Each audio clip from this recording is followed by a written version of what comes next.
예배를 통하여서 주시고 우리의 저희들의 마음을 마음을 아버지 깨뜨리시기 부드럽게 바랍니다. 하나님 원하시는 그 마음을 원하시켜 주시옵소서. 하나님 감사합니다. 아버지, 찬양의 고백과 같이 저희 스스로 예배 드릴 수 없는 마음이 돌과 같은 자들입니다. 아버지, 성령의 불로 이 돌과 같은 마음을 깨부어 주시옵소서. 다시 한번 십자가 보혈 앞에 저희 납작 엎드려서 그 보혈의 사랑을 넉넉히 흘러 넘치게 받는 오늘 예배되게 허락하여 주시옵소서. 제가 어떠한 구원을 받았는지, 어떠한 자리에서 어떠한 자리로 옮겨졌는지 그 놀라운 사랑을 알 수 있도록 저희들의 눈을 띄워주셨고 마음을 열어주셨고 생각을 열어주셔서 성령으로 말미암아 다시 한번 뜨거운 심령을 가진 예배자로 거듭날 수 있도록 이 시간 임재하여 주시옵소서. 감사드리며 예수 그리스도의 이름으로 기도드립니다. 아멘. 할렐루야, 아멘. 목요예배 오신 여러분들을 진심으로 환영합니다. 오늘 함께 나눌 하나님의 말씀은 에베소서 2장 11절부터 13절까지 말씀입니다. 에베소서 2장 11절부터 13절까지 말씀입니다.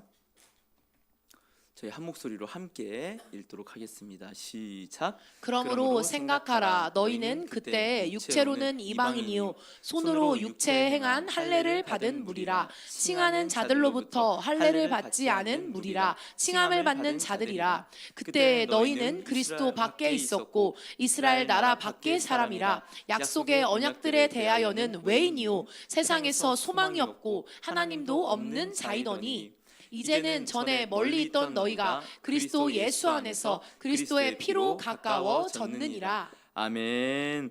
우리 오늘 옆에 계신 분들께 이렇게 한번 인사해봤으면 좋겠습니다. 은혜 없이 예배드릴 수 없습니다. 이제 설교를 하기 전에 박미영 권사님께서 이런 고백을 해주셨어요. 선사님 어제 너무 졸았어요. 죄송해요. 하면서 사실 모르겠어요. 제가 이제 설교를 하면서 이제 조금씩 이제 여러분들의 표정과 눈들이 이제 보이거든요. 근데 권사님을 제가 어제는 잘 기억이 안 나더라고요. 그래서 들었는지 안 들었는지 제가 잘 기억이 안 나는데 솔직하게 고백을 해주셔서 졸으셨군요. 제가 이제 알게 되었는데, 근데 사실은 그래요. 저도 은혜로 설교를 합니다. 아멘, 아멘. 여러분들도 은혜로 예배를 드립니다. 아멘. 맞습니다. 그 누구도 저도 노력으로 설교 다녔을 수 없는 자고 여러분들도 노력으로 나의 의로 나의 어떤 욕심과 나의 생각과 뜻으로 예배 자리에 결코 앉아있을 수 없는 자들입니다. 내 욕심이었으면 지금 집에서 TV 보고 있죠. 누워서 핸드폰하고 있어야죠. 이렇게 인도하신 것 다 무엇 때문입니까? 은혜 때문입니다. 아멘. 오늘도 더 큰 걸 아셨습니다. 권사님, 은혜 없이 예배 드릴 수 없습니다. 아멘. 그 마음으로 또 은혜를 사모하면서 오늘 예배를 드렸으면 좋겠습니다. 여러분 이제 대선이 이제 지금 오늘도 사전 투표를 했었죠. 그 대선 토론 주제가 있었어요. 1차, 2차, 3차가 있었는데 2차 주제가 혹시 뭐였는지 아시나요? 혹시? 그렇죠. 사회 갈등과 통합에 대해서 나눴었고 3차에서도 소주제였긴 했지만 그런 주제가 있었어요. 정치 양극화 해소라는 주제가 있었어요. 그만큼이나 우리 사회가 지금 어떤 걸로 힘들다? 양극화, 분열. 그러니까 완전히 분열 사회가 돼서 지금 정치적으로도 분열, 경제적으로도 분열, 양극화가 돼갖고 완전히 이 나라가 지금 양극단으로 서로 가고 있는데 후보들은 어떻게 이거를 해결하시겠습니까? 한 그 토론에서 오히려 저는 더 양극화로 벌어졌다. 저는 아이고 주여입니다. 나라를 위해서 더 정말 기도해야 될 것 같아요. 이렇게 사실 제가 토론을 원래 요약본만 챙겨보거나 그랬었는데 이번에 제가 1, 2, 3차를 다 풀 버전으로 하나하나 놓치지 않고 봤는데 사실 본 결과로서 누구를 뽑아야 될지라기보다는 이 사람은 안 되겠다 이런 것들로 이제 그래서 차악을 고르는 느낌으로 대선이 치러지지 않을까라는 생각이 드는데요. 아무튼 간에 이 대한민국 사회도 정말로 이 분열과 갈등 속에 휩싸여서 해결할 위인을 찾고 있다라는 것이 이제 토론의 주제로도 나왔습니다. 이러한 분열과 갈등은 실은 이 에베소 교회에서도 있었습니다. 물론요, 이 다른 교회와 다르게 에베소서는 책망이 그렇게 많진 않아요. 문제가 그렇게 크진 않았던 건데 이는 왜냐하면 에베소라는 전체 지역에게 보내는 어떤 회람 서신이었기도 때문도 있지만 그만큼 어떤 특정한 문제라기보다는 어떤 보편적인 문제가 많이 있었다는 거예요. 구체적인 문제보다는 가장 보편적인 문제가 뭐였냐 하면은 유대인들과 이방인들의 갈등이었습니다. 그러니까 대부분의 바울 서신들은 교회 구성원이 그렇습니다. 이방인들이 한 8, 90%가 되고요. 유대인들이 10%가 돼요. 왜냐하면 당연히 이방 지역이니까 그 예루살렘으로부터 핍박이 일어나고 흩어진 디아스포라 유대인들이 소수가 있었고 나머지는 복음을 받아들인 이방인들이 훨씬 더 많았다는 것이죠. 그리고 그 가운데서 이방인과 유대인 사이에 갈등이 늘 있었다라는 겁니다. 그래서 오늘 말씀도 이제 표를 보시면요, 이전까지는 이 구원이 어떻게 개인에게 적용이 되는가 해서 1절부터 10절까지 말씀이었으면 11절부터 22절까지는 공동체에게 그 구원이 어떻게 적용되는가 하는 부분인데, 미리 결론부터 얘기하자면요, 바울은 이 십자가의 구원을 단순히 구원의 사건으로만 그치지 않고 공동체에서는 어떻게 적용이 되냐, 너희가 그리스도 안에서 하나가 되었다. 아멘. 너희가 그리스도 안에서 하나가 되었다라는 것을 계속 말하고 있다라는 것이죠. 그런데요, 재밌는 것은요, 이 다시 표를 보시면요, 맨 첫 번째로 그래서 바울이 어떠한 얘기를 하냐면 예수 밖에 있었던, 그리스도 밖에 있었던 이방인들, 너희들의 과거에 대한 설명을 하고 있는 겁니다. 그러니까 제가 이제 에베소서를 계속 보면서 이제 연구하면서 설교를 준비하다 보니까 느낀 이 에베소의 특징이 하나 있는데, 뭐랄까요, 약간 직선적인 서신이 아니에요. 그러니까 무슨 말이냐면 이렇게 어떤 한 개념을 작게 그리고 그 다음에 조금 더 크게 그리고 그래서 조금 더 크게 그리고 이런 식으로 반복되는 개념이 확장되는 느낌으로 이 서신을 전진하는 방향도 있지만 이렇게 서신을 썼다는 거예요. 표를 보셔도 알겠지만 바울은 개인의 구원을 적용할 때도 먼저 뭐라고 합니까? 너희가 죄와 허물로 죽었어. 그리고 너희가 세상 풍조를 따랐어. 공중권세 잡은 사단을 따라갔어. 그래서 너희는 본질상 진노의 자녀였어. 그러나 너희가 그리스도와 함께 일으킴 받았고 작품으로 빚어져 갈 거야. 아멘. 그걸 말했었었죠. 근데 또 여기 2장 11절 공동체에 적용되는 부분에서 또 얘기하는 거예요. 전에는 너희가 그리스도 밖에 있었다. 전에는 너희가 약속 밖에 있는 외인이었다. 이걸 또 반복하는 거예요. 왜 그러냐? 제가 느낀 바로는 그렇습니다. 바울은 지금 한 가지를 명확히 하고 싶은 거예요. 뭐냐? 위치 확인.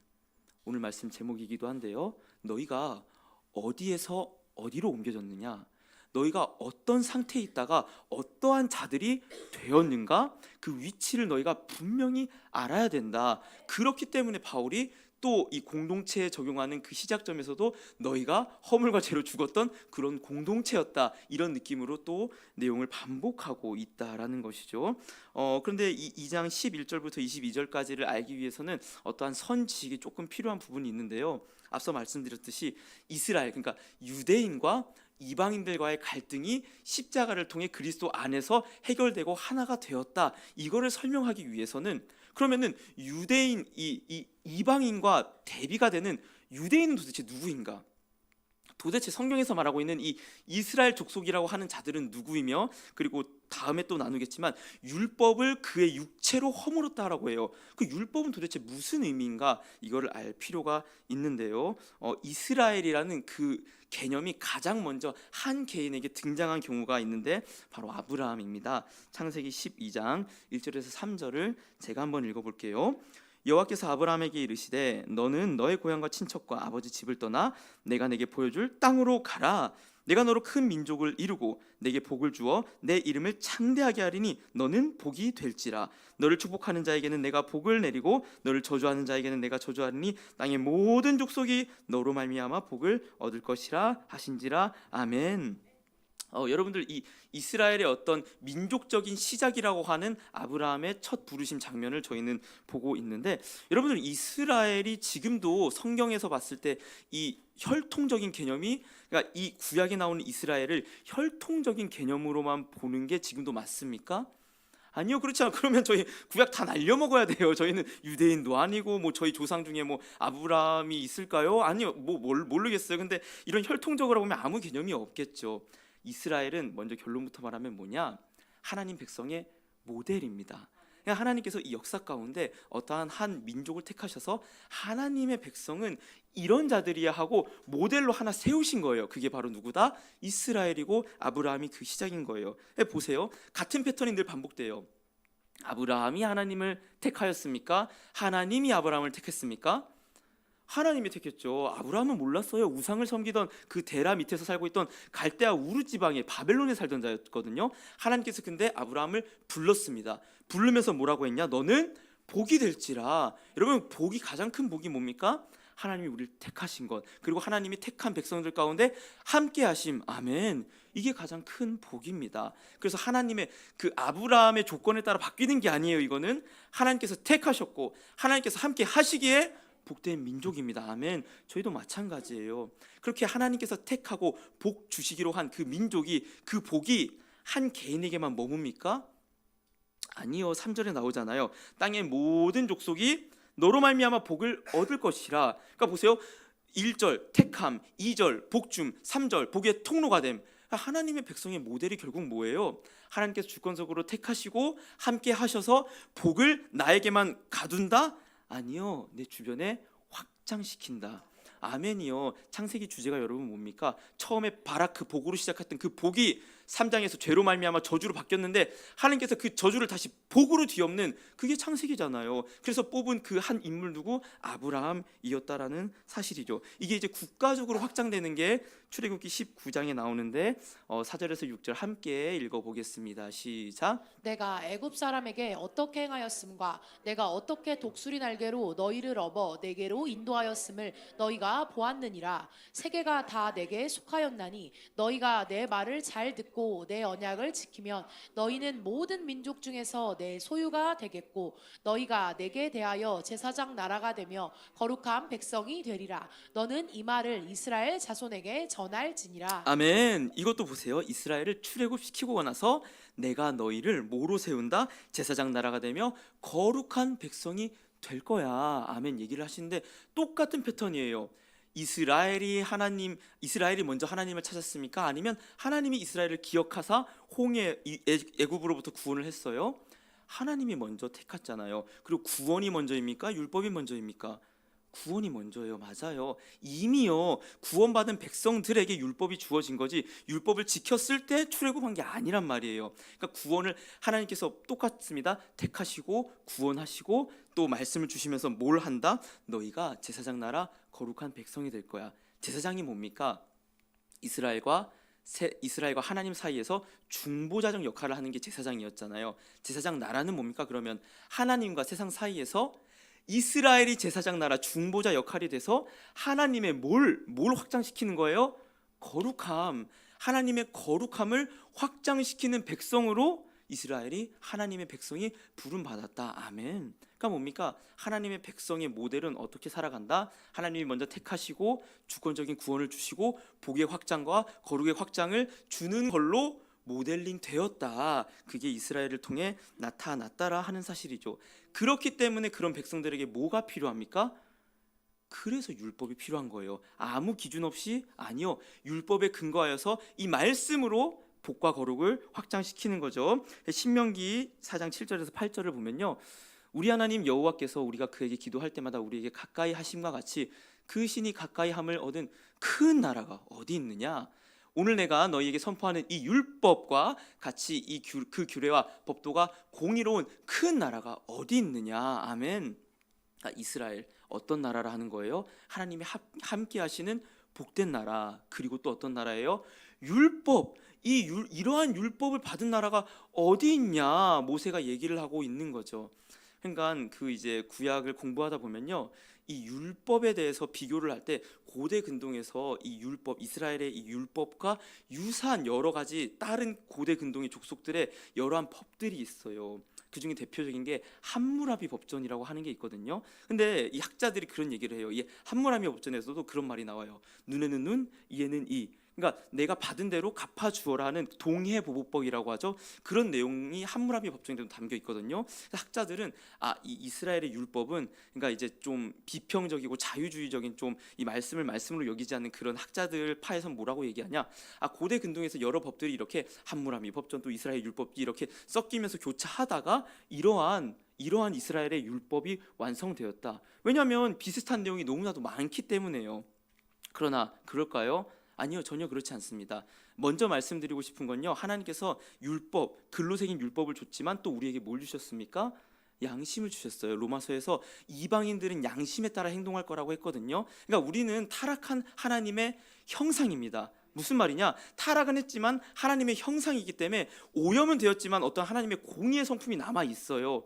그렇기 때문에 공의를 실현하고자 어떠한 법을 만들 때 이 정의를 행하기 위해서 동해보복법과 같은 법이 다른 나라에도 나타났다는 거죠. 그런데요, 중요한 것은 함무라비 법전, 그러니까 다른 법전과 이제 율법이 다른 것은요, 이 자세히 살펴보잖아요. 함무라비 법전은 눈에는 눈, 이에는 이가 어디에서만 적용이 되냐? 같은 계급에서만 적용이 돼요. 그러니까 무엇이냐? 주인이 종의 눈을 만약에 해했어요. 그럼 노예는 주인의 눈을 해할 수 없어요. 그러니까 같은 계급 안에서만 너희가 서로 싸우지 말고 살아. 그러니까 그 목적이 뭡니까? 그냥 사회 질서 유지고, 더 자세히 살펴보면 왕권을 유지시키기 위한 목적 때문에 그 법을, 함무라비 법전을 만들었거든요. 근데 이 율법은 전혀 그렇지 않아요. 뭐가 가장 중심이냐? 놀랍게도 하나님과의 관계.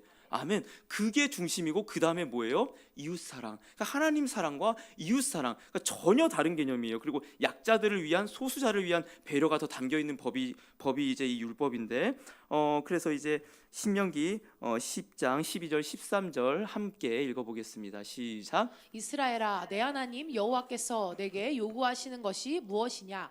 곧 내 하나님 여호와를 경외하여 그의 모든 도를 행하고 그를 사랑하며 마음을 다하고 뜻을 다하여 내 하나님 여호와를 섬기고, 내가 오늘 내 행복을 위하여 내게 명하는 여호와의 명령과 규례를 지킬 것이 아니냐? 아멘. 그러니까 여기 보세요. 10절에 13절에 내가 오늘 내 행복을 위하여. 아멘. 그러니까 뭡니까? 이 율법이라고 하는 것은 1차적으로는 하나님의 백성의 행복 매뉴얼입니다. 그러니까 여러분 보세요. 그 어떤 제품을 만들고도 매뉴얼을 만들잖아요. 제품을 만든 자가 매뉴얼을 만듭니다. 이 매뉴얼대로만 이 제품을 사용하면은 가장 이 제품이 올바르게 사용될 수 있도록 매뉴얼이 만들어지잖아요. 그러니까 율법의 원래 목적은 그거였어요. 이스라엘아, 내가 너희를 만들었고 너희를 나의 성품을 나타내는 백성으로 택했어. 너희가 뭘로 나의 성품을 나타낼 거니? 이 율법으로. 그래서 이 복과 거룩을 확장시켜 선포해, 전파해. 그리고 그게 너희의 뭐다? 행복이다. 아멘. 그러니까 이 율법은 뭐다? 행복과 복의 전파를 위해서 하나님께서 선물처럼 주어졌다라는 말씀이죠. 그런데 이스라엘이 이 행복 매뉴얼대로 살았습니까? 아니요, 못 살았습니다. 저 종종 이런 비유를 드는데, 이제 악기 같은 걸 처음 배울 때 피아노도 보면 이제 도레미파솔라시도 하고 C코드를 하려면 도미솔 하고 낮은 음에 도 해서 도 이렇게 C코드 빵 치잖아요. 그러니까 이 그림처럼 이걸 처음에 이 손 모양을 보고 그림처럼 똑같이 따라 치잖아요. 뭐 기타도 마찬가지죠. 똑같이 따라 치면은 그 소리가 뭐 도미솔하고 아름다운 소음이 빠르릉 빠르릉 나야 되는데, 근데 이 피아노가 고장 난 거예요. 만약에 피아노가 조율이 안 된 거예요. 기타 자체가 조율이 안 된 거예요. 그래서 내가 이 매뉴얼을 보고 코드표대로 도미솔 빠르랑 소리가 나야 되는데 뺑 하고 이상한 소리가 나는 겁니다. 당황을 하겠죠. 아니 왜 내가 매뉴얼대로 쳤는데 소리가 이상하게 나지? 왜긴요, 피아노가 고장 났으니까, 기타가 조율이 안 됐으니까. 그러니까 뭡니까? 율법 자체는 행복 매뉴얼이었어요. 그러나 우리가 죄인이기 때문에 그 행복 매뉴얼이 뭐가 됐다? 사망의 근거가 되는, 그 죄 때문에 사망의 근거가 되는 그 조건문이 되었단 말입니다. 그러니까 우리의 죄 때문에 그 율법이 사망을 가져오게 되었다라는 것이죠. 그래서 로마서 3장 20절에는 이렇게 얘기를 해요. 그러므로 율법의 행위로 그의 앞에 의롭다 하심을 얻을 육체가 없나니 율법으로는 죄를 깨달음이니라. 아멘. 그러니까 피아노를 도미솔 쳐봤는데 뺑 소리가 나니까 이 피아노가 고장 났는데, 그러니까 율법이 그 용도가 행복 매뉴얼에서 우리 고장 났구나를 알게 되는 그 매뉴얼로 바뀌게 됐다라는 사실이죠. 그래서 이제 사사기 2장 10절에서 11절을 보면요, 그 세대의 사람도 다 그 조상들에게로 돌아갔고 그 후에 일어난 다른 세대는 여호와를 알지 못하며 여호와께서 이스라엘을 위하여 행하신 일도 알지 못하였더라. 이스라엘 자손이 여호와의 목전에 악을 행하여 바알들을 섬기며. 그러니까 원래 하나님 백성으로 이스라엘이 부름받은 그 목적이 무엇이었습니까?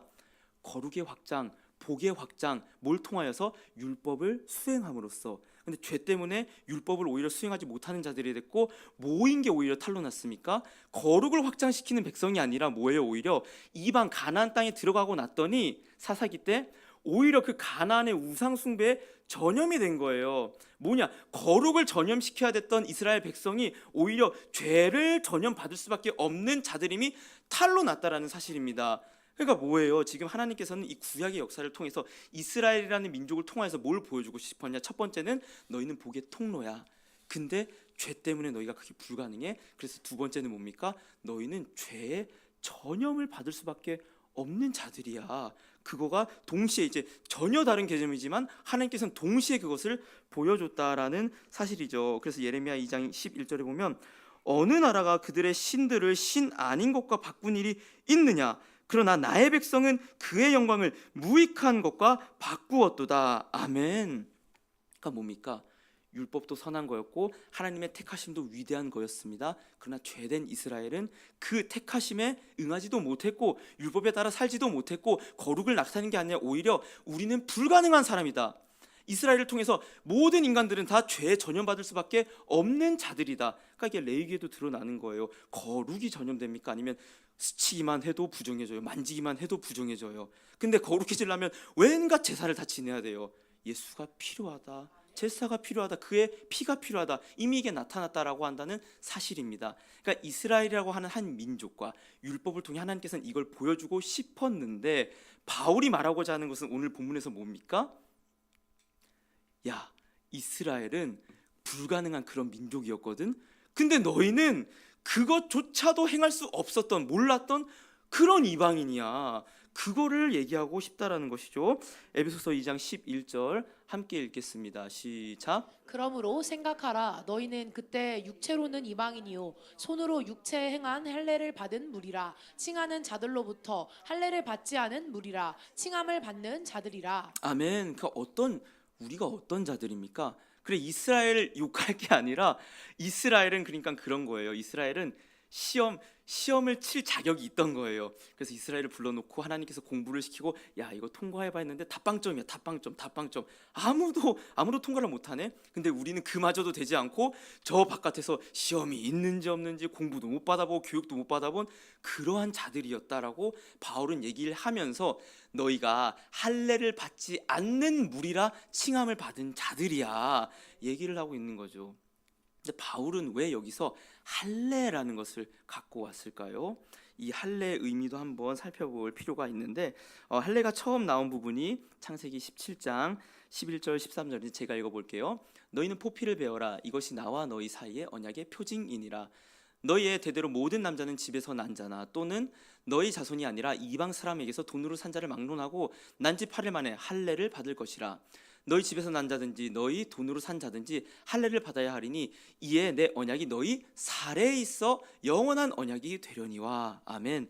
여기 에베소서 2장 11절 다시 보면요, 손으로 육체에 행한 할례를 받은 무리라. 그러니까 유대인들을 손으로 육체에 행한 할례를 받은 무리라고 바울은 지칭을 했어요. 근데 이방인 너희는 아예 할례도 없던 무리라고 지칭을 했고요. 이걸 기억하시면서, 그러니까 이 할례의 의미가 여러분 무엇입니까? 그러니까 이 성경은요 가장 중요한 게 이 문맥이고 흐름이에요. 이 창세기 17장에 할례가 나왔잖아요. 창세기 16장에 무슨 일이 있었죠? 혹시 아십니까? 그 아브람이 할렐루야, 맞습니다. 하갈 사건이 있었어요. 맞아요. 창세기 16장에 하갈 사건이 있었고 15장에 무슨 일이 있었을까요? 그러면 15장은 횃불 사건, 횃불 언약의 사건이 있었습니다. 여러분과 이 문맥을 한번 쭉 살펴보세요. 하나님께서 아브라함을 부르시면서 너 큰 민족이 될 거야. 근데 아브라함이 자식이 없었어요. 그래서 이 엘리에셀, 내 종이나 하나님 기업 물을 자가 될 거예요. 하나님께서 아니 내 씨로 날 자가 될 거야 하면서 그 15장에 나왔던 사건이 뭡니까? 횃불 언약. 이 횃불 언약이 어떻게 됐어요? 짐승이 반으로 다 갈라진 상태에서 언약 당사자와 체결자가 원래 그 짐승 사이를 지나가면서 언약을 체결하면서 뭡니까? 내가 이 언약을 어기면 짐승처럼 반으로 쪼개져 죽을 겁니다. 생명을 걸고 약속을 하는 거잖아요. 근데 아브라함이 그 사이를 지나갔어요? 아니요. 누구만 지나갔죠? 하나님 횃불만 지나갔어요. 뭡니까? 하나님의 자기 저주적인 선포예요. 내가 죽어서라도 너로 말미암아 오는 나의 약속된 별수 모래소 그 자손을 내가 반드시 낫게 할 거야. 아멘. 지금까지 이어지고 있는 거잖아요. 예수 그리스도가 대신 쪼개져서 찢겨져서 그 언약이 성취되고 있는 거잖아요. 아무튼간 그 횃불 언약이 있고 났는데 아브라함이 그 언약을 믿었나요? 안 믿었나요? 아니요, 안 믿었으니까 하갈. 그냥 사람 믿은 것 같아 보였지만 아내 사례가 아이고 우리 자식이 없는데 저 그냥 하갈한테 나 시집이 아니죠. 그냥 들어가 그냥 애 낳아. 그래서 하갈을 맞이하고 이스마엘을 낳았습니다. 그리고 저희는 잘 알다시피 이 사건은 갈라디아서 4장에서 뭐라고 하죠? 율법이다. 언약을 스스로 우리의 육체와 우리의 힘으로 이루려 했던 그 모습이 하갈이 바로 그 율법이고 종의 자녀라고 얘기를 했어요. 그러니까 아브라함이 믿지 못하고 자기의 의로 해결을 했다라고 하는 것이고, 그리고 그 다음의 사건이 뭡니까? 17장에 할례 사건. 할례 사건을 주면서 뭐를 짜죠? 그러니까 할례가 뭐죠? 그러니까 지금으로 말하면 이제 그 포경 수술인 거잖아요. 제가 이걸 초등부 애들한테 설명할 때 너무 힘들었습니다. 이걸 어떻게 도대체 설명해야 되나. 그 전에 이제 성경 공부를 할 때 제가 그 중고등부 교사할 때였어요. 근데 중1부터 뭐 고3까지 아이들이 다양한데 저희가 성경을 한 장씩 읽고 제가 얘들아 궁금한 게 있으면 나한테 질문을 해봐라 했는데 중2짜리 여자애였어요. 딱 손을 드는 거예요. 그래서 뭐가 궁금하니 했더니 전 선생님 부피가 뭐예요? 이렇게 질문을 하는 거예요. 그래서 제가 너무 당황했던 그 기억이 있는데, 아무튼간 그쵸, 포경 수술, 그러니까 남성의 생식의 끝을 자르는 그 어떤 행위를 이제 줬는데 왜 이런 행위를 준 거예요? 다른 게 아닙니다. 팔에 흔적을 내는 것도 아니고 손에 흔적을 내는 것도 아니라 생식기를 자르는 것은 이게 생명의 근원인데 생명을 자른다라는 것이에요. 무엇이냐? 너의 생명으로 그 자녀 생명을 잉태하는 거 아니야. 이미 너도 나이가 많고 살아도 폐경에 다다랐어. 너 그 생식기를 잘라. 너는 죽고 너는 뭘로 생명을 잉태하는 거야? 나의 은혜와 언약으로. 아멘. 그러니까 나는 죽고 은혜로 산다. 왜 이걸 몸의 색이라고 합니까? 나는 내 힘으로 사는 존재가 아니라 하나님의 은혜와 약속의 성취로 사는 자들입니다. 아멘. 그러기 때문에 몸의 색이라고 한 거예요. 그러니까 나는 죽고 은혜로 사는 그 할례가 뭘로 이어지는 거예요? 세례. 내가 예수와 함께 죽고 다시 살아나는 그 세례와 할례가 이 같은 의미가 있다는 겁니다. 내가 아니라 난 은혜와 예수로 사는 자입니다. 그게 할례로 이미 그리스도를 나타냈던 거예요. 이 할례 자체가. 그렇기 때문에 이 몸의 색이는 할례보다 하나님께서는 뭘 강조하셨죠? 마음의 할례. 맞습니다. 신명기 30장 6절 함께 읽어보겠습니다. 시작. 내 하나님 여호와께서 내 마음과 내 자손의 마음에 할례를 베푸사 너로 마음을 다하며 뜻을 다하여 내 하나님 여호와를 사랑하게 하사 너로 생명을 얻게 하실 것이며. 아멘. 여기 보세요. 신명기 30 너무 감동적이에요. 보세요. 이미 마음의 할례를 스스로 할 수 없는 너희들을 위해 하나님께서 이미 신명기에서 약속을 하셨어요. 내 자손의 마음에 할례를 베푸사 생명을 얻게 하실 것, 너희 하나님 여호와를 사랑하게 하사. 이미 하나님께서 약속하셨단 말이에요. 에스겔 36장에 나온 것처럼 돌 같은 마음을 제하사 부드러운 마음을 주실 거고, 예레미야 31장에 나온 것처럼 너희 마음판에 내가 말씀을 새겨서 행하게 할 거야라고 이미 신명기 30장에도 이렇게 약속을 하신 거죠. 근데 이 유대인들은 이거를 몰랐어요. 그러니까 마음의 할례가 중요한데, 그러니까 몸의 할례를 하는 게 중요한 게 아니라 나는 죽고 나는 은혜와 예수로 하나님의 언약의 성취로 사는 자다. 이 마음의 할례를 받는 게 중요한데 이거를 몰랐기 때문에 육신의 할례만 중요하게 여겼던 거죠. 그래서 바울이 에베소서 2장 11절에 이렇게 얘기하는 거예요. 손으로 육체의 할례를 받은 무리. 그러니까 마음의 할례를 받은 무리가 아니라 유대인도 다를 바 없었어. 그냥 손으로 할례를 행하면 된다고 생각했던 아무것도 몰랐던 자들이었어. 이렇게 얘기를 하고 있는 거죠. 그러면 진짜 할례는 어디서 성취됩니까? 그리스도의 할례. 아멘. 골로새서 2장 11절 제가 읽어볼게요. 또 그 안에서 너희가 손으로 하지 아니한 할례를 받았으니 곧 육의 몸을 벗는 것이요 그리스도의 할례니라. 아멘. 그러니까 그리스도, 마음의 할례가 그리스도를 통해, 성령을 통해 너희의 마음의 신령의 변화가 핏뿌림으로 이루어진다라고 얘기를 하는 것이죠. 그래서 빌립보서 3장 3장에도 이렇게 얘기를 해요. 하나님의 성령으로 봉사하며 그리스도 예수로 자랑하고, 보세요, 육체를 신뢰하지 아니하는 우리가 곧 뭐다? 할례파다. 아멘. 그러니까 손으로 행한 그 할례가 아니라, 육신에 행한 그 할례가 아니라 그리스도를 자랑하며 육신을 신뢰하지 않는 우리가 바로 뭐다? 진짜 할례파야, 마음의 할례파야 얘기를 하고 있는 거죠. 근데 유대인들은 이걸 몰랐다. 그런데 바울은 또 여기서 강조하는 거예요. 근데 너희는 그마저도 몰랐던 자들이야.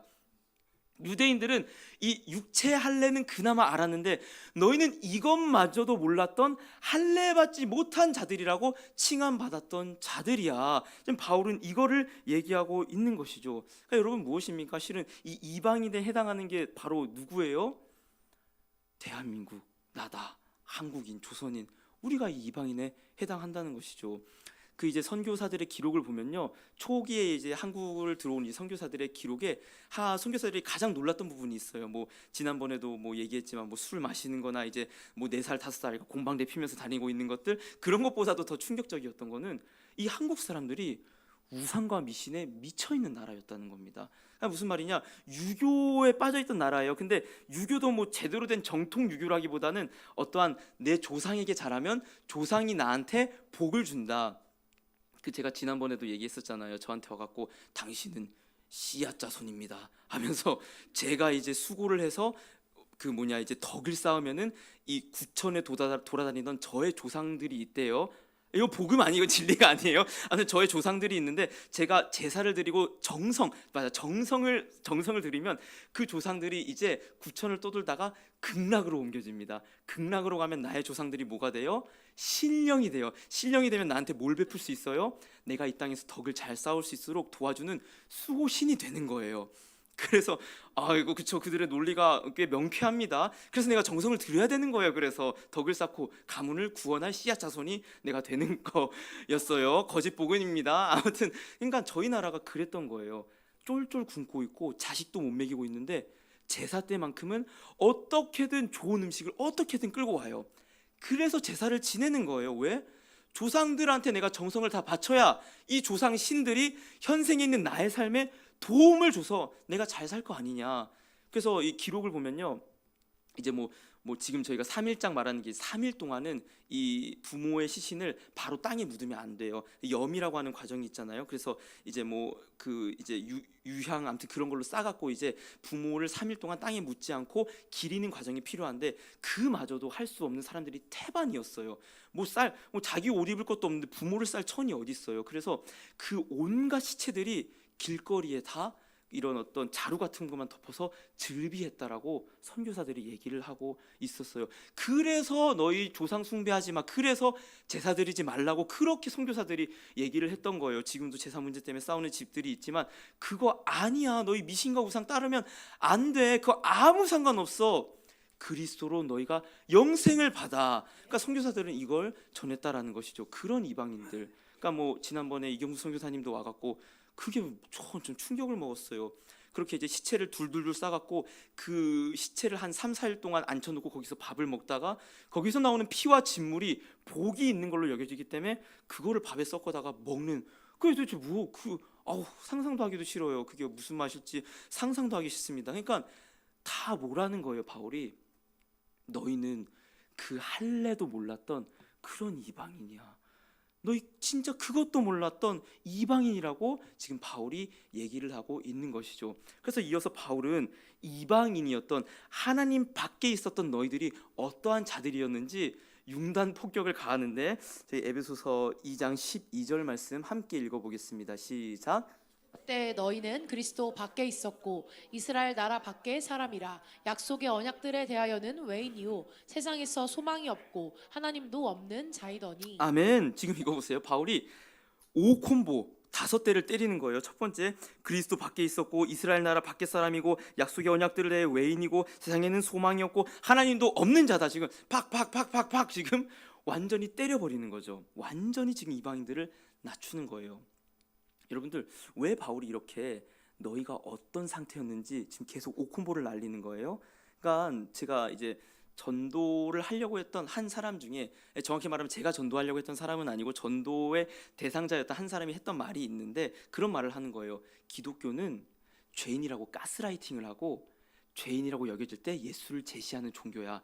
그러니까 이제 계속 너 죄인이야, 너 이것도 죄고 너 저것도 죄고 이것도 죄고 이것도 죄하면은 그걸 계속 듣다 보면은 난 죄인인가 봐, 가스라이팅이 된다는 거예요. 그럼 그때 내가 그래서 예수가 필요해, 이걸 제시를 한다는 거예요. 그때 예수를 받아들이면 기독교인이 된다라는 겁니다. 여러분, 바울이 이런 목적으로 계속 너희가 이러한 죄인이었고 이렇게 얘기를 하는 걸까요? 아니에요. 의사가 환자에게 당신은 병자입니다, 환자입니다. 아픕니다. 얘기를 하는 것. 바울은 얘기를 하는 거죠. 너희가 어떠한 병을 앓고 있다가 어떻게 치료받았는지, 아까 뭐라고 했죠? 위치 확인해. 너희 위치 확인해야 되는 거야. 너희가 어떠한 자리에 있었는지 너희는 철저하게 알아야 돼.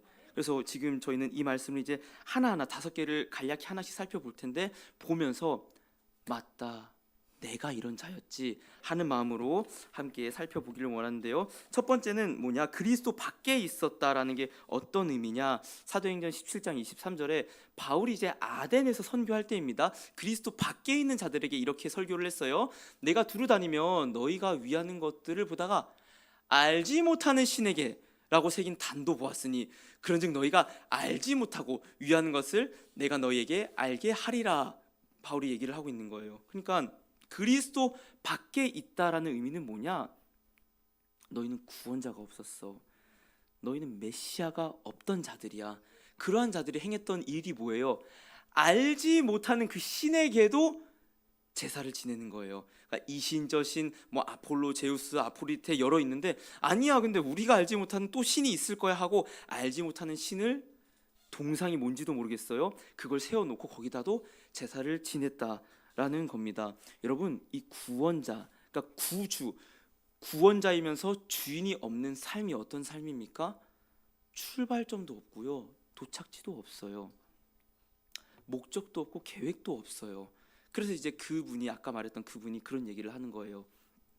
만약에 그러니까 이제 처음에 교회를, 어릴 적 교회를 다녔다가 교회를 떠나셨거든요, 그분이. 근데 얘기를 하는 겁니다. 과학적 사고를 갖고 만약에 이제 그런 얘기를 하는 거예요. 신이 없으면 우리가 살고 있는 목적과 우리는 왜 살고 있는 그 의미가 도대체 무엇이야? 그러니까 우리가 이 진화론적인 사고를 갖고 우리가 어떤, 그러니까 이기적 유전자가 그런 책이잖아요. 유전자가 이기적이어서 우리의 몸은 모르는데 유전자가 우리의 유전 물질을 그냥 전하기 위해서 먹는 것도 유전 물질을 위해서고, 이제 뭐 이제 성관계를 갖는 것도 유전 물질을 위해서고, 그러니까 유전자가 이기적이라는 게 그 리처드 도킨스의 주장이잖아요. 그렇게 살아가면 우리 삶이 무슨 의미야, 무슨 목적이 있고 우리는 어디서부터 왔으면 어디로 가는 거야? 근데 그 말은 얘기하는 거예요. 몰라.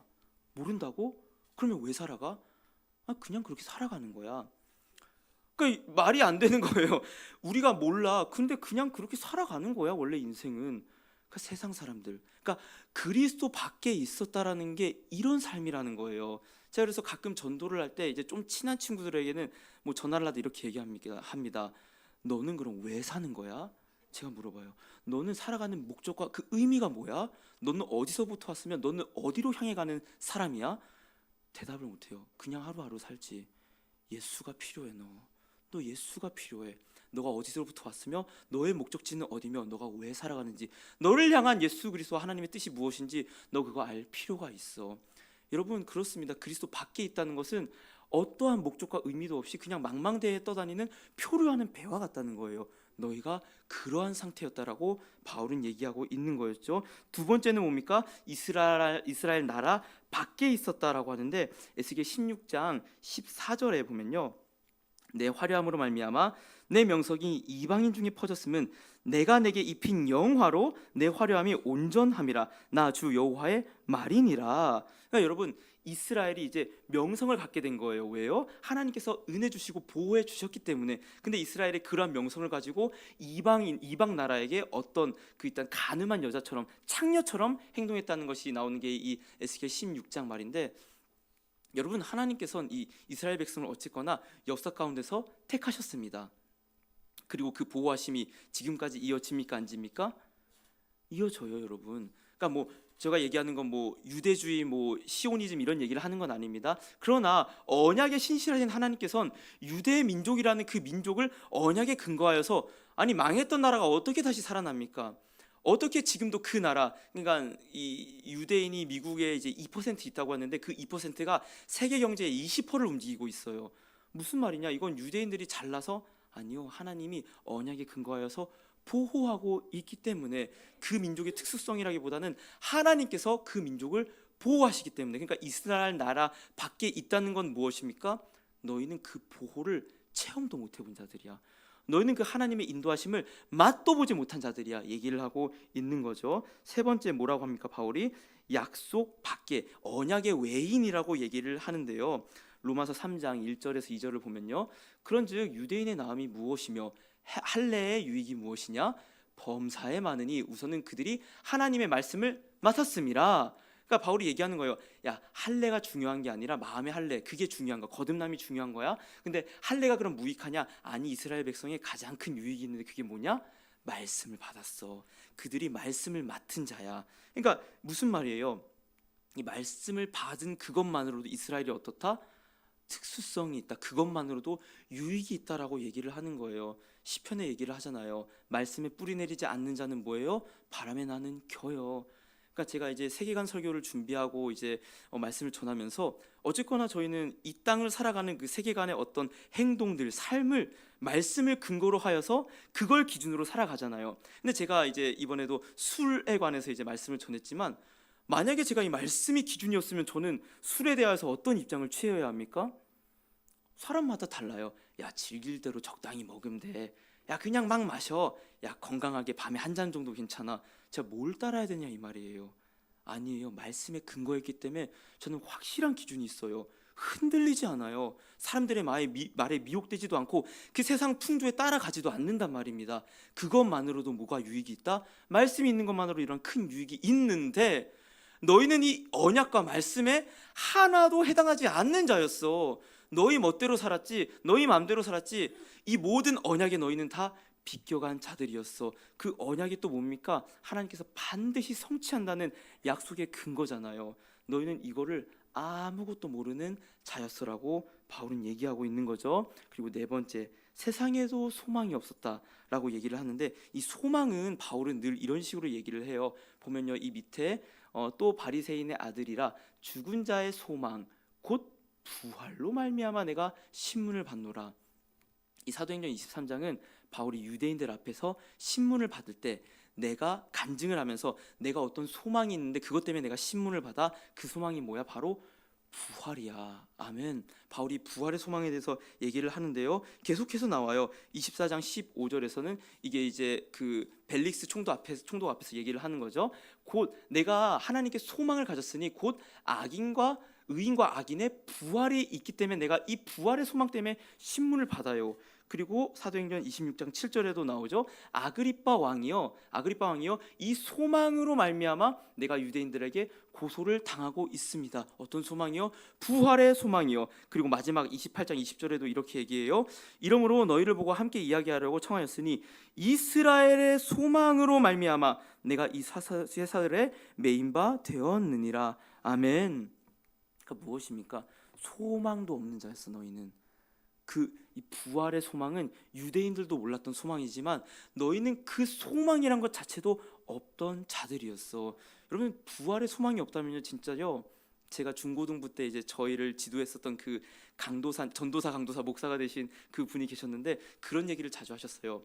부활이 없으면 제가 제일 불쌍한 사람이에요. 부활이 없으면 너희들이 아니라 내가 제일 불쌍한 사람이에요. 맞아요. 부활이 없으면 무슨 소망으로 저희가 살아갑니까? 이 땅에 즐길 거 다 즐기면 되잖아요. 아니요. 영원한 부활의 소망이 있기 때문에 이 땅은 잠깐이기 때문에 사명대로 사는 게 가장 행복하기 때문에 그 소망 때문에 저희는 살아가는 줄로 믿습니다. 이 소망이 없었다, 부활에 대한 영원한 소망이 없었다라고 얘기를 하는 거죠. 마지막으로 하나님이 없는 자에 대해서 로마서 1장 19절에서 21절 함께 읽어보겠습니다. 시작. 이는 하나님을 알만한 것이 그들 속에 보임이라. 하나님께서 이를 그들에게 보이셨느니라. 창세로부터 그의 보이지 아니하는 것들 곧 그의 영원하신 능력과 신성이 그가 만드신 만물에 분명히 보여 알려졌나니 그러므로 그들이 핑계하지 못할지니라. 하나님을 알되 하나님을 영화롭게도 아니하며 감사하지도 아니하고 오히려 그 생각이 허망하여지며 미련한 마음이 어두워졌나니. 아멘. 이 얘기를 하는 게 뭐냐면 19절에 뭐냐면 하나님을 알만한 것들이 이미 너희 속에 다 보여졌어. 그러나 21절의 결론은 뭐예요? 오히려 그 생각이 허망해지며 미련함의 마음이 어두워졌나니라고 얘기를 하는 겁니다. 그러니까 여러분, 어떤 사람과 어떤 종교가 어떤 나라에 가도 종교가 있어요. 신기한 겁니다. 인간 안에 다 무슨 의식이 있다? 신의식. 그러니까 어떤 절대자, 초월자에 대한 인식이 있는 거예요. 심지어 과학자들도 결국에는 가다 뭐 진화를 얘기하든 빅뱅을 얘기하든 가다 보면은 이 세상의 첫 시작이 누군지 모른다라고 얘기를 해요. 모르니까 모르는 거예요. 검증할 수도 없고. 그래서 얘기를 합니다.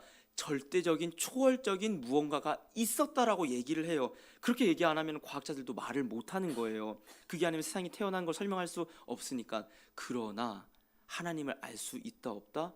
없었다. 하나님이 찾아오지 않고서는 우리 모두 다 하나님을 알 수 없고, 어디서 왔는지 어디로 가는지 목적이 뭔지 계획이 뭔지도 모르는 채 내 욕심대로만 살아가다가 지옥행으로 갈 수밖에 없는 인생이었다. 그러니까 바울은 이거를 계속해서 얘기하고 있다라는 것이죠. 그리스도 밖에 있었던 이방인 너희들이 얼마나 절망스러운 존재였는지 아니? 너희가 그걸 알아야 돼. 너희가 그 절망에서 어디로 옮겨졌는지 위치 확인해 라고 하면서 에베소서 2장 13절 저희 함께 읽어보겠습니다. 시작. 이제는 전에 멀리 있던 너희가 그리스도 예수 안에서 그리스도의 피로 가까워졌느니라. 아멘. 그러니까 1, 2절에 얘기하는 거예요. 너희가 그리스도 밖에 있었고 언약 밖에 있었고 세상에도 소망이 없고 하나님도 없고 그런 자인데, 여기도 접속사가 그러나가 써 있어요. 그러나 이제는 전에 멀리 있던 너희가 그리스도 예수 안에서 그리스도의 피로 가까워졌느니라. 아멘. 그러니까 무엇입니까? 그리스도의 그 피로 너희가 가까워졌어. 1장부터 쭉 나왔잖아요. 창세전에 너희를 택하셨고 속량하시기로 계획하셔서 그리스도의 피로 너희가 그리스도의 안으로 들어왔어. 아멘. 그러니까 너희가 이제 그 언약 밖도 아니고 그리스도 밖도 아니고 세상에 소망이 없는 자도 아니고 하나님도 없는 자가 아니라 이제는 그 피로 말미암아 그리스도 안에 있는 자들이야. 아멘. 그러니까 이거를 비유적으로 생각할 때 저는 이거를 이제 모르겠어요. 향미자매님이 가장 잘 느낄 것 같다는 생각을 해요. 그러니까 이제 그 북한이라는 나라에서 이제 탈북을 해서 대한민국으로 넘어왔잖아요. 근데 이제 그 얘기를 하는 거예요. 북한은 생일 때마다 선물 준대요. 부러우시면 월북하시기 바랍니다. 생일 선물을 준다고 합니다. 근데 선물을 받고 그렇게 이제 기도가 아니라 이제 감사 인사죠. 집마다 김정일, 김일성, 이제 김정은 초상화가 다 걸려 있잖아요. 그럼 이제 그 초상화에 대고 절을 하는 겁니다. 수령님 감사합니다. 위대하신 수령님 감사합니다 하면서 감사 인사를 올린다는 거예요. 여러분, 근데 대한민국으로 와서도 선물을 받고 김일성, 김정일 초상화에다가 절을 합니까? 아니요. 그런 바보가 어디 있습니까? 여러분, 이거예요. 그리스도 밖에 있다가 그리스도 안으로 옮겨졌다라는 것, 이제 이 모든 것들에 대해서 영향을 받는다 안 받는다?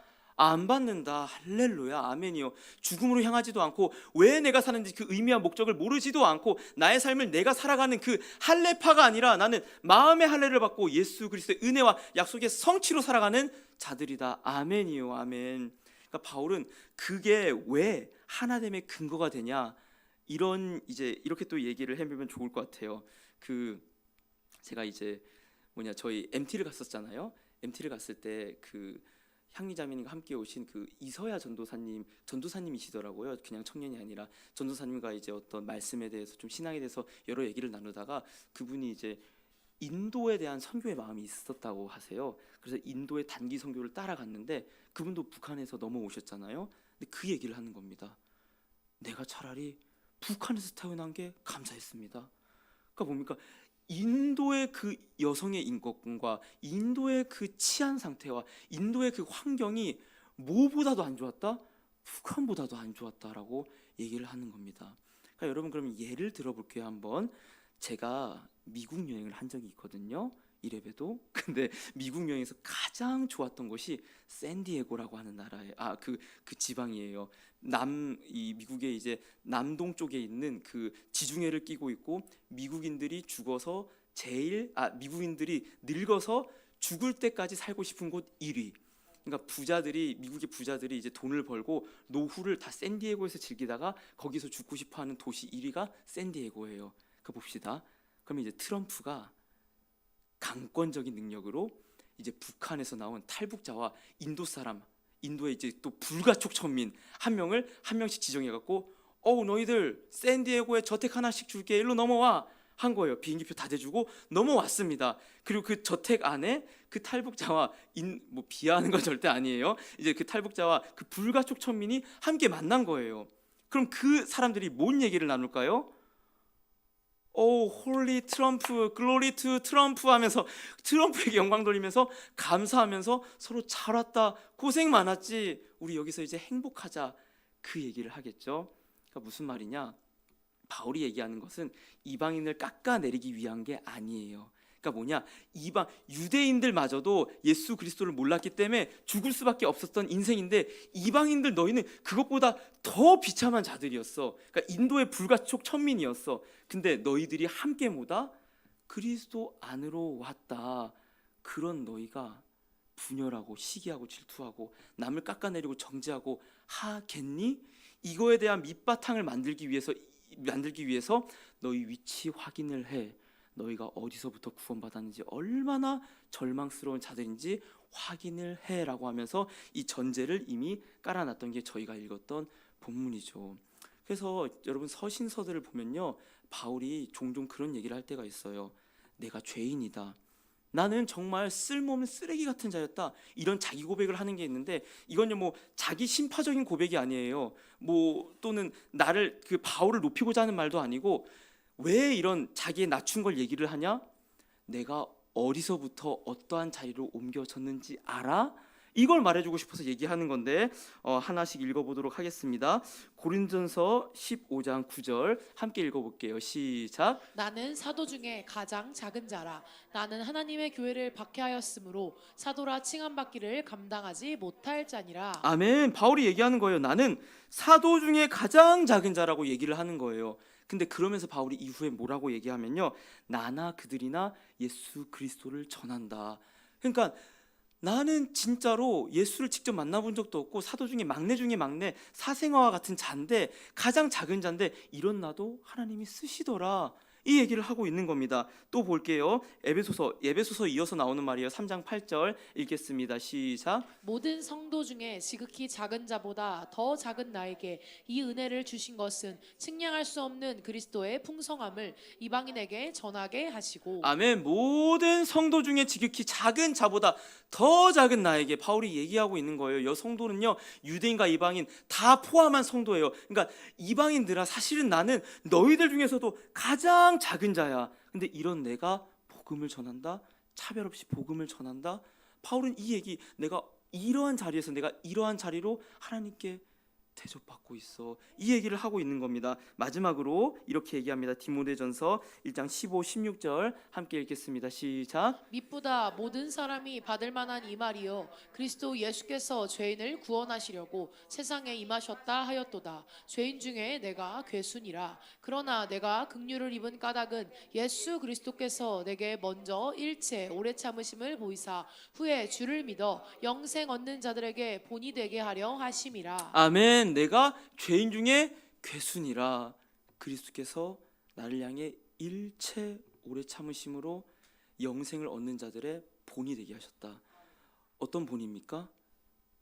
이런 죄인 중에 괴수도 그리스도께서 일체 오래 참으심으로 구원하시고 사도로 쓰신다. 그 본이 되기 위해서 내가 여기 있다, 디모데야, 얘기를 하고 있는 겁니다. 여러분, 위치 확인하시기 바랍니다. 어떠한 자리에서 어떠한 자리로 얼마나 큰 은혜와 얼마나 큰 기다림과 여러분들을 향한 하나님의 얼마나 큰 소망과 얼마나 큰 계획과 얼마나 놀라운 희생이 있었는지 그 위치 확인하시길 소망합니다. 그러니까 저는 이제 중고등을 맡으면서 그래도 지난주에 은조도 오고 이번 주에도 올 줄로 믿습니다. 아멘. 왜요? 뷔페가 있잖아요. 맛있는 음식을 먹으러 올 줄로 믿습니다. 그래서 이제 은조랑 세훈이를 보면은 그런 생각이 들어요. 옛날 승재네. 그러니까 그런 거예요. 이 세훈이는 초딩이에요, 사실. 그냥 초등학생, 아주 그냥 해맑고 생각 없고 게임 좋아하는 그런 초딩 이승재네. 은조는 중학생이에요. 사춘기가 왔어요. 똑같아요. 반항기 있고 게임 좋아하고 생각 없는 중학생이네. 이제 물론 은조만의 생각이 있겠죠. 그러니까 그 친구들을 보면 제가 옛날에 승재가 왔네, 이 마음이 이제 든다라는 거예요. 그 친구들을 제가 비반하거나 뭐 정죄하거나, 물론 이렇게 좀 더 따라왔으면 그런 마음이 있죠. 근데 그렇다고 제가 이 친구들을 정죄하거나 갈라치기 할 수가 있습니까? 아니요.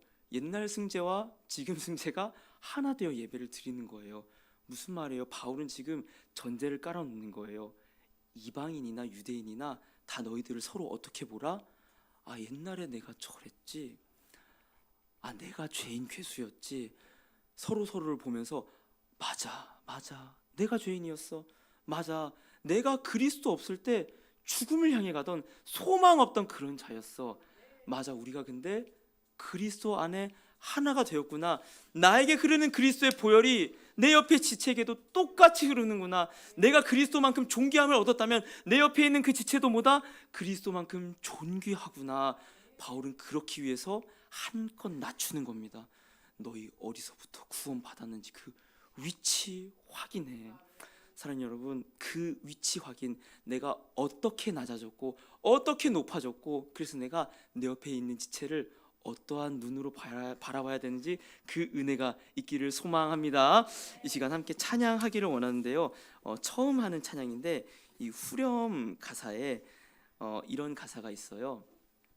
후렴 가사를 보시면 당신의 겸손함, 당신의 거룩함, 당신의 정직함 우리에게 보이사 내 안의 교만함, 내 안의 천박함, 내 안의 거짓됨 모두 벗어버리고 어린 양 예수 따라가는 무리 되게 하소서. 아멘. 이 시간 사회가 분열 사회입니다. 제가 보니까 정치로는 해결이 어려울 것 같아요. 해결할 수 있는 길은요, 우리가 그리스도 안에서 하나가 되었다. 아멘. 교회 안에서 이게 먼저 회복되고 그러한 교회들이 많아지면 대한민국의 분열 사회는 해결됩니다. 그리스도 안에서 하나됨 이 복음을 누릴 수 있도록 하나님 함께 해주세요. 기도하는 마음으로 함께 찬양하시겠습니다.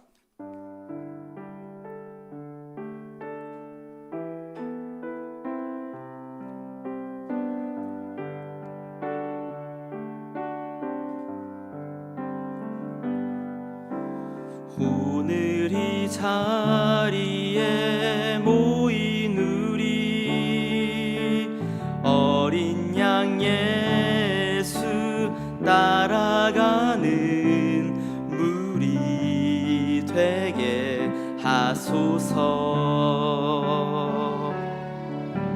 성령의 충만한 임재 안에 어둡던 우리는 밝아져서 주를 보게 하소서. 당신의 겸손함, 당신의 겸손함, 당신의 거룩함, 당신의 정직함 우리에게 보이사 내 안에 교만함, 내 안에 천박함, 내 안에 거짓됨 모두 벗어버리고 어린 양 예수 따라가는 무리 되게 하소. 처음부터 고백하겠습니다. 오늘 이 자리에 모인 우리 어린 양 예수 따라가는 무리 되게 하소서. 성령의 충만한 임재 안에 어둡던 우리는 밝아져서 주를 보게 하소서. 당신의 겸손함, 당신의 겸손함, 당신의 거룩함, 당신의 정직함 우리에게 보이사 내 안에 교만함, 내 안에 천박함, 내 안에 거짓됨 모두 벗어버. 당신의 겸손함, 당신의 겸손함, 당신의 거룩함, 당신의 정직함 우리에게 보이사 내 안에 교만함 내 안에 천박함 내 안에 거짓됨 모두 벗어버 당신의 겸손함 당신의 겸손함 당신의 거룩함 당신의 정직함 우리에게 보이사 내 안에 교만함 내 안에 천박함 내 안에 거짓됨 모두 벗어버리고 어린 양 예수 따라가는 무리 되게 하소서. 이 시간 기도할 때 하나님, 제가 위치 파악이 잘 안 되는 것 같습니다. 제가 얼마나 죄인이었는지도 모르겠고 그리스도의 보혈은 얼마나 위대한 건지도 모르고 살아가고 있습니다. 하나님, 제대로 알게 하여 주시옵소서. 위치 파악하게 하여 주시옵소서. 얼마나 놀라운 사랑과 희생으로 지금의 내가 있는지, 나를 향한 예수 그리스도의 보혈과 그 뜻이 얼마나 크고 위대한지, 하나님께서 나를 얼마나 사랑하고 아끼시고 존귀하게 여기는지 그것을 알게 하게 허락하여 주시옵소서. 하나님, 그래서 그 사랑을 힘입어서 내 옆에 있는 지체를 향하여서도 나도 똑같은 죄인이었지, 나도 똑같은 죄인이었지, 나도 소망이 없고 하나님이 없던 자였고 그리스도가 없던 자였지. 그런데 저 자를 위해서 내가 왜 기도하지 못하고 있는가, 왜 정죄하고 있느냐. 하나님 아버지, 회개하고 돌이킬 때 아버지여, 서로 그리스도 안에서 하나 되는 빛과 소금 교회와 대한민국 될 수 있도록 성령의 은혜 충만하게 허락하여 주시옵소서. 다 함께 주여